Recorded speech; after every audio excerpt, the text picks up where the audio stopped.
Hello, Sarah of SEK Handmade here, and today I want to share with you how to use the mattress stitch to invisibly join your granny squares. This can also be used to join other types of fabric that have the edge stitches along them, and it makes for a really nice, almost completely invisible seam. So let's give it a try. Let's go.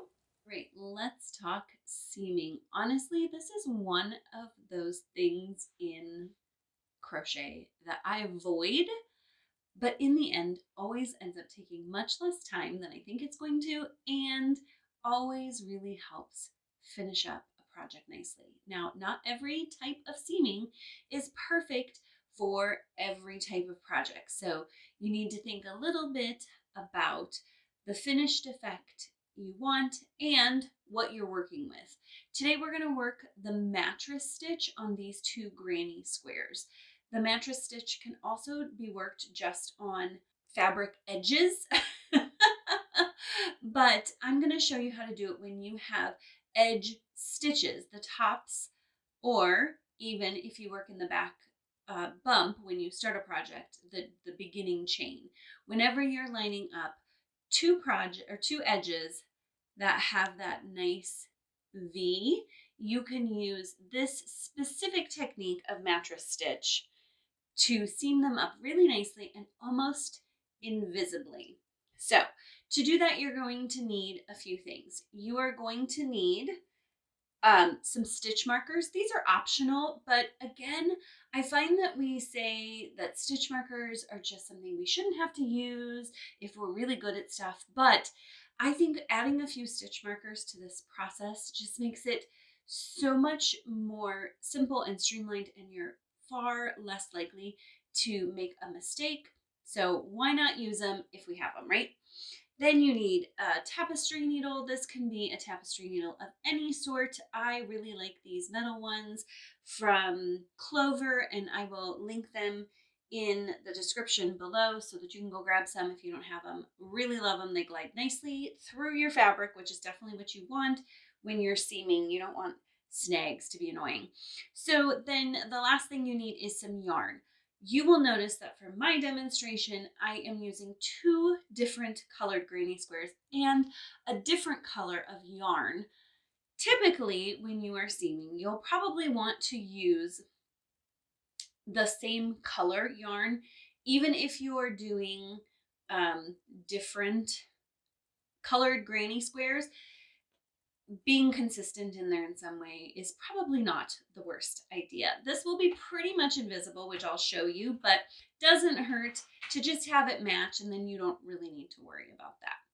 So the very first thing we're going to do is we're going to work with these stitch markers. So I'm going to take my purple square here, and I'm going to start by finding my corner stitches because I want to line up my corner stitches of this granny square with my corner stitches of this granny square.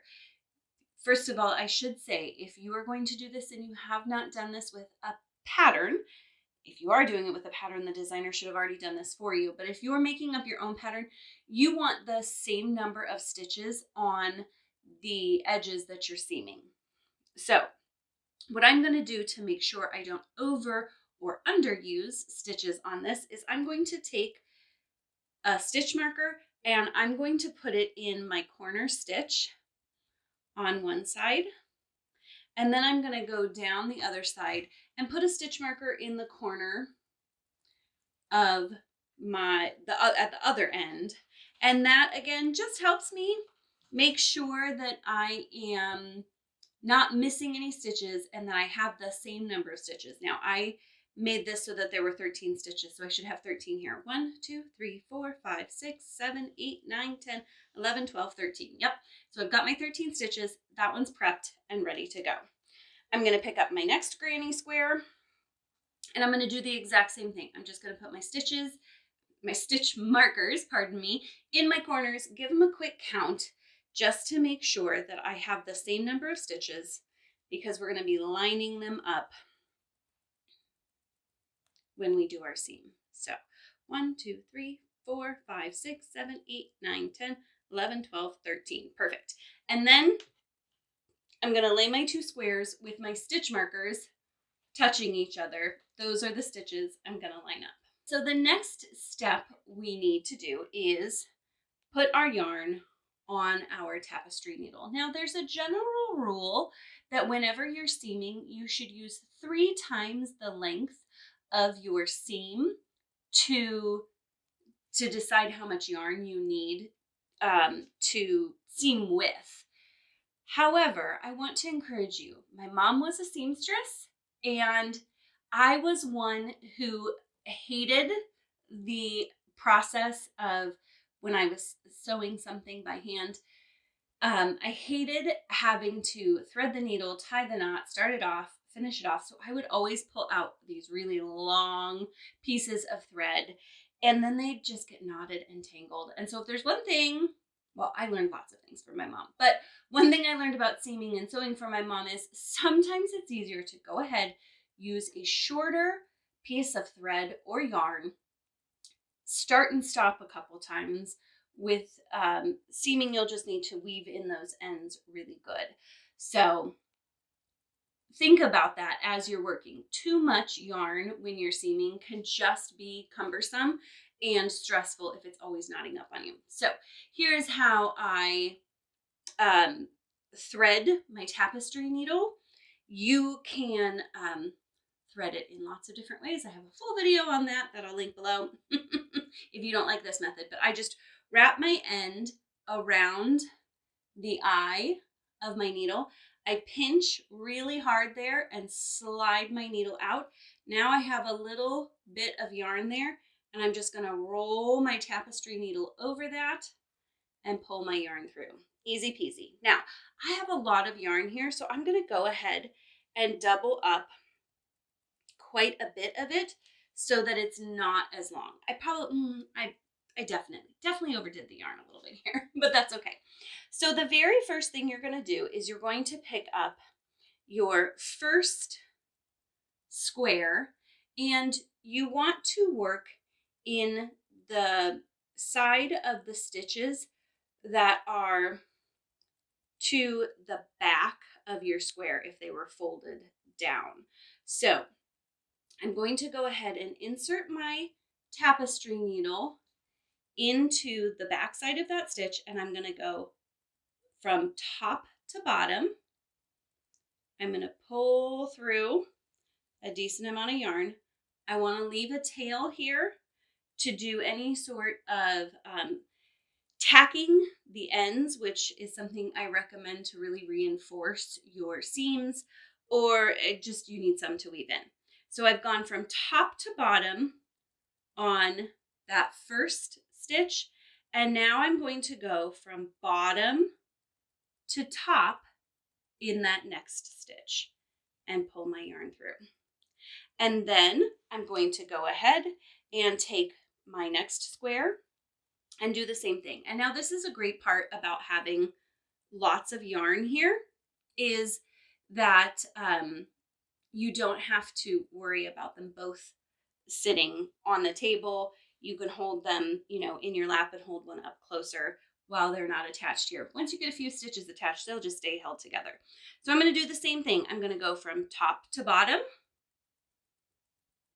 And notice again, if my stitches were rolled to the side, I'm going to the one that would be on the back, top to bottom, and then bottom to top, and pull my yarn through. And now you can see I have a really big gap there. I don't want quite that big of a gap, but I also don't recommend just diving in to pulling it all super tight right away. Having that little bit of a gap in there can help you see what you're doing, which is really important. And you can tighten up that gap later. So for the next stitch, I'm going to go ahead and start back on my blue square, or the square on my right side, whichever side square you started with. And I'm going to go into the same stitch as I ended with last time. So I started here and ended there. And this time I'm going to do the exact same thing. I'm going to go top to bottom. I'm I'm going to move my yarn over there so I don't get myself in a knot. Top to bottom, and then I'm going to go back bottom to top and pull my yarn through. Then I'm going to do the same thing on my other side. I'm going to go top to bottom, bottom to top, and pull that yarn through. And you can see I'm getting like a little zipper back and forth here. You can go several stitches before you need to tighten up. Depending on the length of your seam here, I wouldn't go all the way. The further you go, the more stress you have to put on the yarn to tighten it up. So depending on what fiber you're using and how easily it might tear under that strain, just be aware and don't go too crazy. I'm going to do a few more stitches here and then I'll show you what tightening up looks like. Now, again, I'm starting in the stitch I finished in on the opposite side of where my yarn is coming out of. I'm going to go top to bottom. And now you don't have to pull your yarn all the way through before going bottom to top on the next stitch. You can do that all in one motion and then pull through. So let me show you that again. I'm going to go top to bottom or front to back, bottom to top or back to front in one motion and pull through. I just finished seaming up a cowl using this technique, and I have to tell you, sometimes going through both of the stitches in one step worked great, and other times I could not get my tapestry needle placed in the right spot. And so don't get frustrated over that. Just go ahead and do what's most comfortable at those exact stitches. So now I've got a few stitches seamed up here, and I'm going to go ahead and pull my yarn to tighten those up and zipper them together. My tail is just about as long as I need it. So what I'm going to do is I'm going to put my finger on my tail to kind of pinch it into place along with holding my squares in the holding pardon me, holding my squares still. That's what I'm going to do, because I'm going to give this a pretty good yank, and you can see it's just zippering up. And now look at that.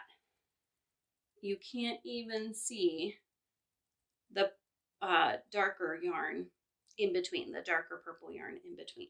Now, I do want to caution you, you can pull too tight, especially on longer seams, and end up with this getting all scrunched up. So once you pull tight, just go ahead and give your fabric a little tug to make sure that you're not condensing your fabric by pulling that tight. Now,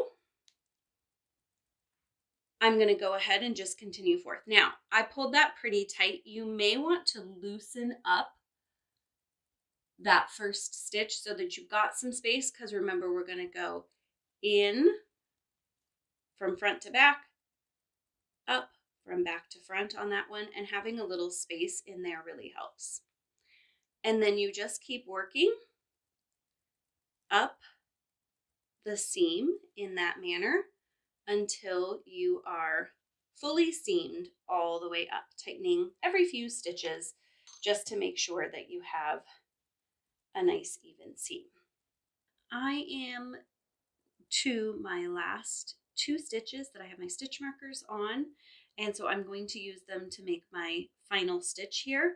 I'm going to go front to back, back to front where that stitch marker is, pull my yarn through, go to the other side, front to back, back to front, pull that one through, and you see I've got my seam there, and then I'm just going to pull it nice and tight, and that has seamed my edges. Now, I always then use my tail to go ahead and reinforce this. If you were working seaming a whole bunch of granny squares, you might not need to do that. But especially if this is the beginning and the end of a seam and there might be tension put on that, I just find that reinforcing by working through those stitches a couple more times just really helps to secure that.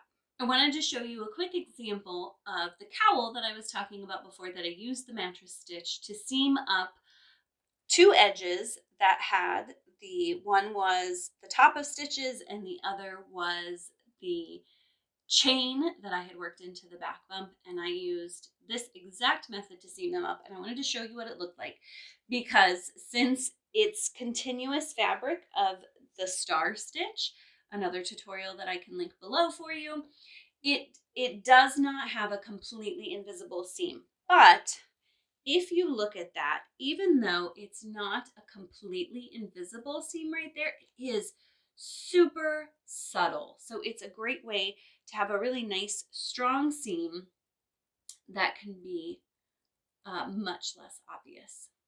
Such a wonderful trick to have in your tool belt for your future seaming needs. I hope that you found this tutorial helpful. I would love it if you would like this video and subscribe to my channel. I can't wait to see your projects that you use this technique on. I would love it if you would tag me. Thank you again for joining me, and happy crafting.